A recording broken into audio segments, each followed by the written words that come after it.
Hello dear students, kinematics topic पर based आज मैं 3 क्वेश्चंस सॉल्व करने वाला हूं। ये पहला प्रॉब्लम है, ये दूसरा प्रॉब्लम है और ये तीसरा प्रॉब्लम है। तो आप इन तीनों प्रॉब्लम्स को खुद से सॉल्व करिए और इन तीनों क्वेश्चन को खुद से अटेम्प्ट करने के बाद आप मेरा सॉल्यूशन वीडियो देखिए।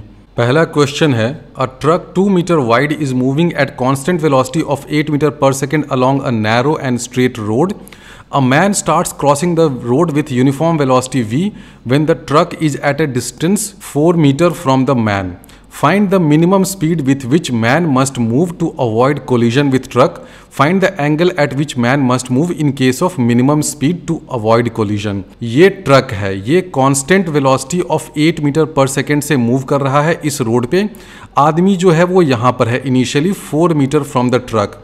अब इस आदमी को ये रोड क्रॉस करना है, तो क्वेश्चन में आपसे पूछा है कि इस आदमी की मिनिमम स्पीड क्या होनी चाहिए so that the man avoids collision with the truck. अब इस क्वेश्चन में कुछ बच्चों को लग सकता है कि शॉर्टेस्ट पाथ तो बिल्कुल स्ट्रेट होता है, तो क्यों ना ये आदमी सीधा ऐसे चला जाए बिल्कुल परपेंडिकुलर टू द रोड, तो बहुत जल्दी वो रोड क्रॉस कर लेगा, तो उस केस में उसकी स्पीड मिनिमम होगी। लेकिन ये गलत होगा। ये क्यों गलत होगा? क्योंकि सिंपल लॉजिक आप ये देखिए कि अगर ये आदमी सीधा ऐसे जा रहा है परपेंडिकुलर और ये ट्रक इधर से आ रहा है तो इसको कोलाइड करने के चांसेस बढ़ जाएंगे। इस आदमी को चाहिए कि ये किसी एक पर्टिकुलर एंगल पे मूव करे। इस आदमी को इस ट्रक से भी दूर जाना है ताकि कोलिजन से वो बचे, और साथ ही साथ इस आदमी को रोड भी क्रॉस करना है। तो इसीलिए अगर ये आदमी स्ट्रेट ऐसे जाएगा तो उस केस में तो उसकी स्पीड ज़्यादा होगी in order to avoid collision. तो क्वेश्चन मुझसे ये पूछ रहा है कि मिनिमम कितनी स्पीड चाहिए ताकि इस आदमी का ट्रक से कोलिजन नहीं हो। अब इस क्वेश्चन में आप देख रहे हैं कि 2 बॉडीज हैं, एक तो ये मैन है और एक ये ट्रक है, और हम लोग ये चाहते हैं कि इस आदमी का इस ट्रक से कोलिजन नहीं हो, यानी कि दोनों के बीच में कुछ रिलेटिव मोशन की बात हो रही है। तो इस क्वेश्चन को अगर आप रिलेटिव मोशन के कॉन्सेप्ट का यूज करके सॉल्व करेंगे तो बहुत आसानी से हो जाएगा। रिलेटिव मोशन किसके रिस्पेक्ट में? इस ट्रक के रिस्पेक्ट में। ये जो मैन यहाँ पर है, आप चाह रहे हैं कि इस मैन का इस ट्रक से कोलिजन नहीं हो, तो क्यों ना हम लोग सारे मोशन को ट्रक के फ्रेम ऑफ रेफरेंस से एनालाइज करें। बिल्कुल कर सकते हैं। तो मान लीजिए कि जो ऑब्जर्वर है वो ट्रक में बैठा हुआ है, ये है ऑब्जर्वर जो ट्रक में बैठा हुआ है, और सारे मोशन को हम लोग ट्रक के फ्रेम ऑफ रेफरेंस से एनालाइज कर रहे हैं। अब अगर आप ट्रक के फ्रेम ऑफ रेफरेंस से देखिएगा तो आपको क्या दिखेगा? उस फ्रेम ऑफ रेफरेंस में ये ट्रक तो स्टेशनरी हो जाएगा ना, क्योंकि जिस फ्रेम ऑफ रेफरेंस में आप बैठे हुए हैं उस फ्रेम ऑफ रेफरेंस की अपनी वेलोसिटी तो 0 हो जाती है। अगर आप ट्रक में बैठे हुए हैं और आप पूछ रहे हैं कि बताओ तो ट्रक की कितनी वेलोसिटी है, तो आपको तो ट्रक की वेलोसिटी 0 दिखेगी। यानी कि अगर आप ट्रक के फ्रेम ऑफ रेफरेंस से एनालाइज कर रहे हैं तो ये जो ट्रक है वो यहीं का यहीं रहेगा। यही देखिए फ़ायदा होता है इस तरह के क्वेश्चन में। बेसिक फंडा यही है कि अगर आप ट्रक के फ्रेम ऑफ रेफरेंस से क्वेश्चन को एनालाइज करते हैं तो ये ट्रक अब आपके एनालिसिस के लिए स्टेशनरी हो गया। ट्रक चुपचाप से यहाँ बैठा हुआ है। अब जो भी मोशन कर रहा है वो ये आदमी कर रहा है, लेकिन आदमी के भी मोशन को हम लोग किसके रिस्पेक्ट में एनालाइज करेंगे? With reference to truck. तो हम लोग क्या लिखेंगे? Velocity of man with respect to truck. ये क्या हो जाएगा? Velocity of man minus velocity of truck. ये तो हर किसी को पता है, रिलेटिव मोशन वाले चैप्टर में मैंने डिटेल में समझाया था। जहाँ भी सबस्क्रिप्ट में मैंने कुछ नहीं लिखा है, VM सिर्फ लिखा है, तो इसका मतलब क्या होता है? Velocity of man with respect to ground. ये नोटेशन भी चलता है ना कि अगर मैं ये सेकेंड लेटर नहीं लिख रहा हूँ, इसका मतलब मैं बात कर रहा हूँ velocity of man with respect to ground. तो ये तो सबको क्लियर होगा। आप ट्रक पर यहाँ पर बैठ करके इस आदमी के मोशन को एनालाइज कर रहे हैं। तो मान लीजिए कि इस आदमी के पास अपनी कुछ वेलोसिटी है, वो VM इधर है, तो VMT क्या हो जाएगा? VMT मतलब velocity of man as seen from the truck. यहाँ देखिए कहीं मैंने स्मॉल m लिखा है, कहीं कैपिटल M लिख दिया है, दोनों सेम चीज़ है, उसको आप समझ लीजिएगा। तो velocity of man with respect to truck क्या हो जाएगा?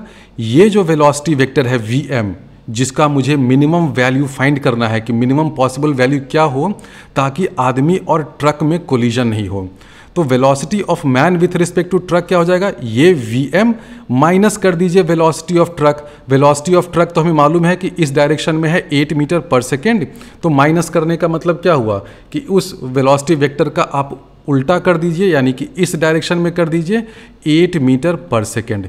तो ये जो नया वेलोसिटी आपको मिलेगा ना, इन दोनों वेलोसिटी वेक्टर का सम, वो आपको क्या देगा, सम क्या होगा इस डायरेक्शन में। तो ये जो नया ब्लैक वाला वेक्टर है ना, वो आपको क्या दे रहा है, velocity of man with respect to truck. तो ये वेक्टर डायग्राम तो बिल्कुल क्लियर होगा ना, वो तो यहीं से आप देख रहे हैं कि velocity of man with respect to truck क्या हो जाएगा, velocity of man minus velocity of truck. तो माइनस वेलोसिटी ऑफ ट्रक करने के लिए मैंने 8 मीटर पर सेकेंड का एक वेक्टर बनाया उल्टे डायरेक्शन में, इन दोनों वेक्टर का सम किया तो मुझे velocity of man with respect to truck मिल गया। ठीक है, अब क्वेश्चन में आपको ये बोल रहा है कि मिनिमम वेलोसिटी ऑफ मैन क्या होनी चाहिए ताकि इस आदमी और इस ट्रक का कोलिजन नहीं हो। तो अभी हम लोग लिमिटिंग केस लेंगे। लिमिटिंग केस मतलब कि ये आदमी और ट्रक का जस्ट कोलिजन होते होते बचा है, बिल्कुल एकदम जो होता है ना कि बिल्कुल फाइनल एकदम टकराते टकराते बचा।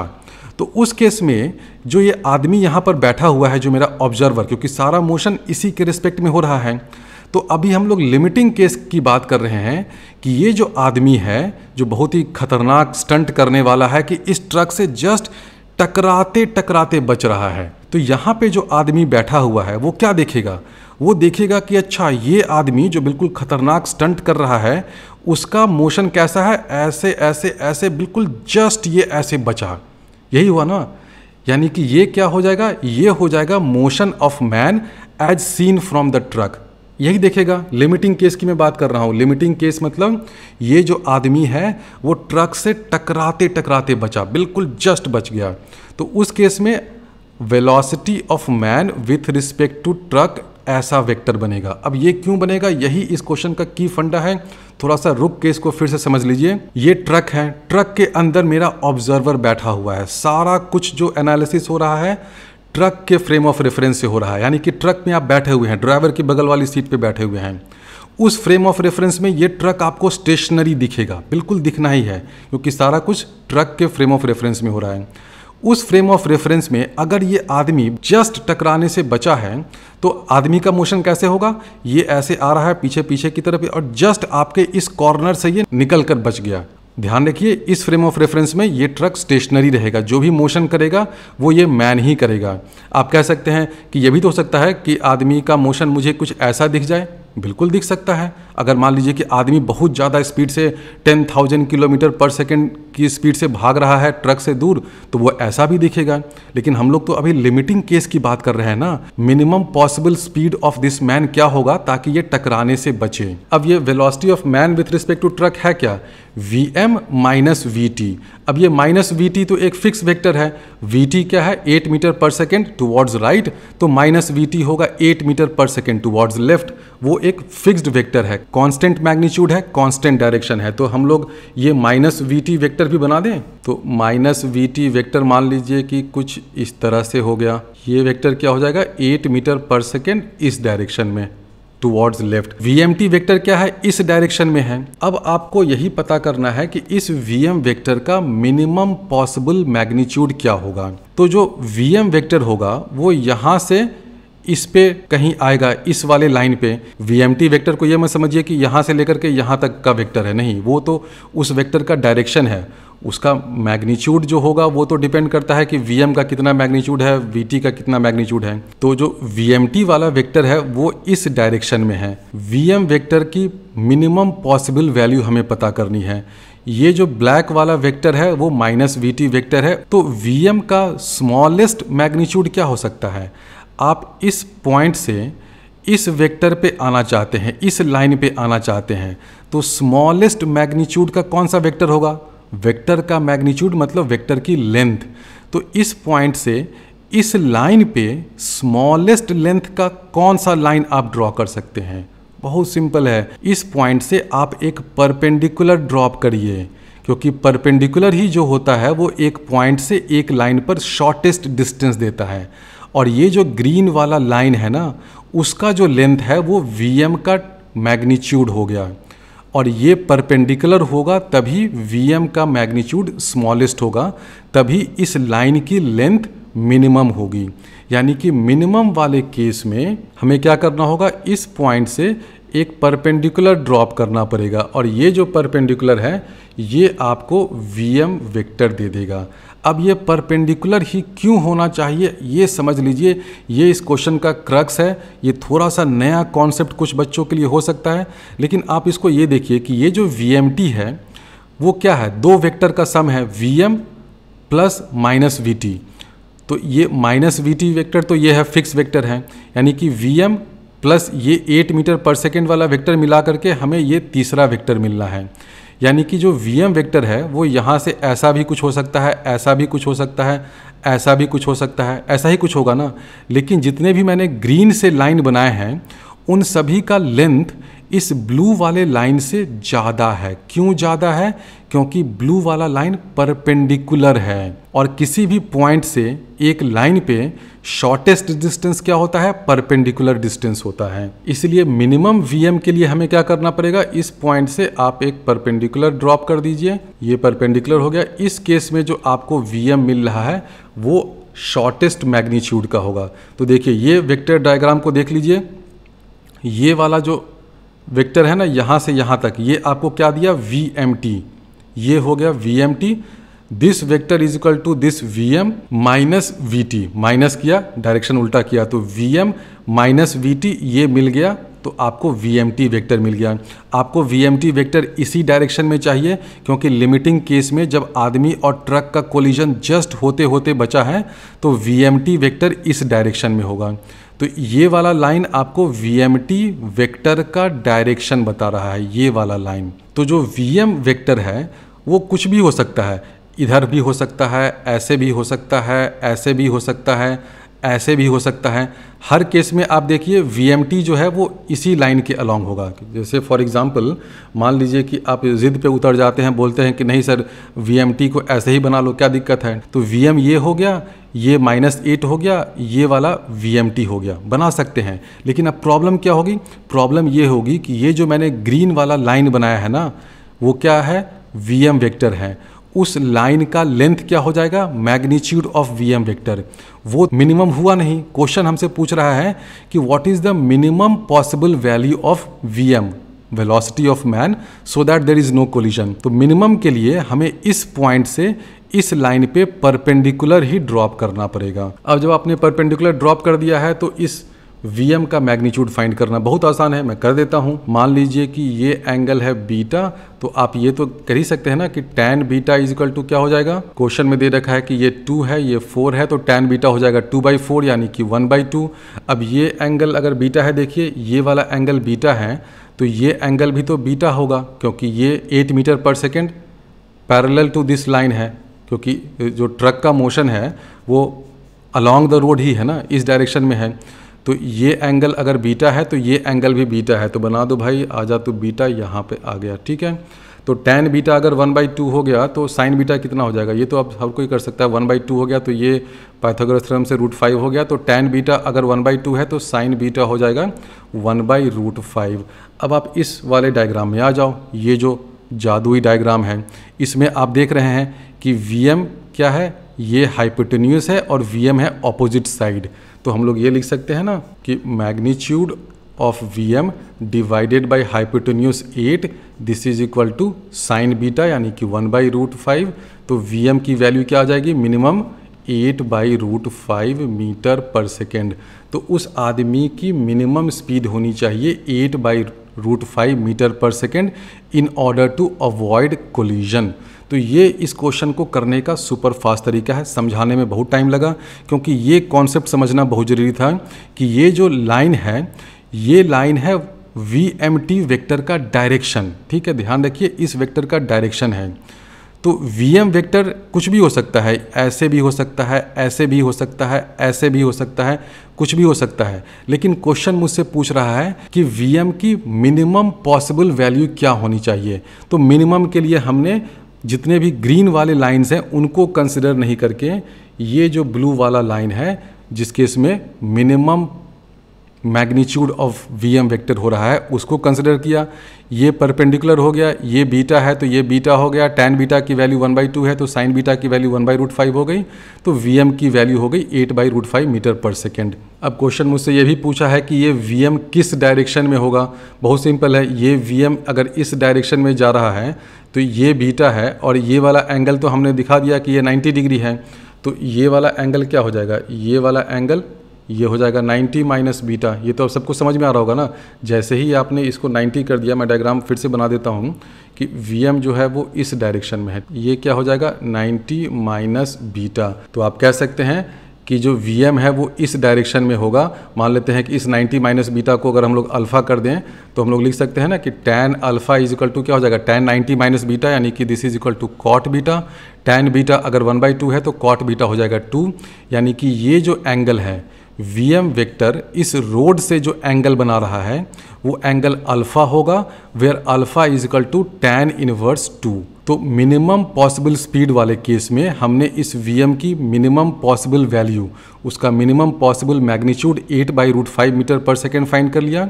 और उस केस में अगर इस आदमी को ट्रक से कोलिजन से बचना है तो किस एंगल पे जाना पड़ेगा, alpha is equal to tan inverse 2, उस एंगल पे जाना होगा।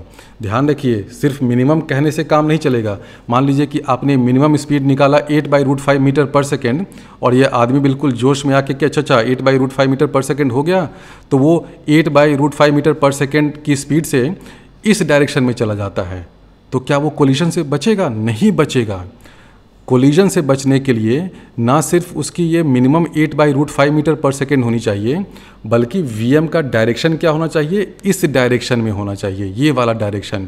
और ये डायरेक्शन क्या है, ये एंगल अगर अल्फ़ा हो जाता है तो हमने अभी निकाल दिया कि अल्फ़ा क्या है tan इनवर्स 2 के बराबर है। अगर इस डायरेक्शन के अलावा वो और कोई भी डायरेक्शन में मूव करता है और इस स्पीड से भी, तो भी वो आदमी कुचल जाएगा उस। अब इस क्वेश्चन को अगर आप प्योर रूटीन मैकेनिकल मेथड से करना चाहते हैं तो देखिए क्या होगा।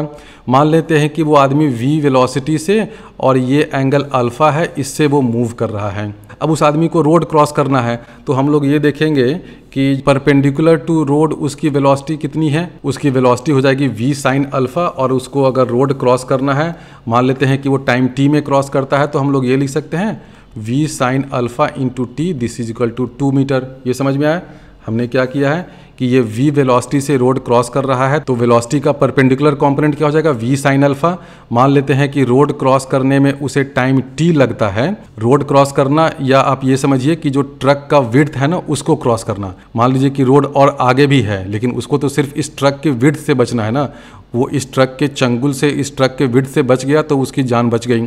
तो v sine alpha into t is equal to 2। मान लेते हैं कि t टाइम में वो इस ट्रक के स्पैन से या इस ट्रक के चंगुल से बच जाता है। तो ये तो हुआ वर्टिकल डायरेक्शन में मोशन के लिए। हॉरिजॉन्टल डायरेक्शन में इस आदमी की वेलोसिटी क्या है, v कॉस अल्फ़ा। डिस्टेंस कितना ये ट्रैवल करेगा, v cos alpha into T. और लिमिटिंग केस में मान लेते हैं कि जस्ट ये आदमी और ट्रक कोलिजन से बचते हैं, तो ये जो आदमी है हॉरिजॉन्टल डायरेक्शन में कितना डिस्टेंस ट्रैवल किया, v cos alpha into T. उतनी ही देर में ये ट्रक कितना डिस्टेंस ट्रैवल करेगा, 8 मीटर पर सेकेंड इंटू टी। और ये जो आदमी है वो 4 मीटर का लीड पहले से ले रखा है, तो हम लोग ये लिख सकते हैं v cos alpha into t plus 4, this is equal to 8t। इसको समझ लीजिए, ये दूसरा इक्वेशन कैसे आया। हॉरिजॉन्टल डायरेक्शन में मोशन की बात हो रही है। मान लीजिए कि आदमी और ट्रक का जस्ट कोलिजन होते होते होते बच गया, एकदम जस्ट बचा है, लिमिटिंग केस की बात हो रही है। और मान लेते हैं कि इस आदमी को इस ट्रक के विड्थ को क्रॉस करने में t सेकेंड्स लगते हैं। तो उस t सेकेंड में ये जो आदमी है हॉरिजॉन्टल डायरेक्शन में कितना डिस्टेंस ट्रैवल करेगा, v cos alpha into t. Plus उसने ऑलरेडी 4 मीटर का लीड तो शुरुआत में ही ले रखा है, तो v cos alpha into t plus 4। अब अगर ट्रक और आदमी का कोलिजन जस्ट होते होते बचा है, तो ट्रक जो डिस्टेंस ट्रैवल करेगा t सेकेंड्स में वो इसके बराबर होना चाहिए, तो this is equal to 8t। तो 2 इक्वेशन आपको आ गया। इन दोनों इक्वेशन में से आप t को एलिमिनेट कर लीजिए। आप ये लिख सकते हैं t is equal to 2/v sine alpha. ठीक है, अब इसी चीज़ को आप सेकेंड इक्वेशन में सब्स्टिट्यूट कर दीजिए तो आपको v और अल्फ़ा में एक इक्वेशन आ जाएगा, साइन अल्फ़ा टैन अल्फ़ा वगैरह के टर्म्स में आएगा। आप dv by D alpha is equal to 0 करिए, क्योंकि हम लोग चाह रहे हैं कि v की मिनिमम पॉसिबल वैल्यू क्या हो सकती है, और वो किस पे डिपेंड करेगी, अल्फ़ा पे डिपेंड करेगी, क्योंकि उस रिलेशन में 2 ही पैरामीटर्स होंगे ना, v होगा अल्फ़ा होगा। तो हम लोग dv by D alpha is equal to 0 करेंगे तो आपको v की वैल्यू आ जाएगी, एंड होपफुली v की वैल्यू वही आएगी जो हमने पिछले मेथड से किया था। लेकिन ये वाला मेथड थोड़ा सा लंबा है।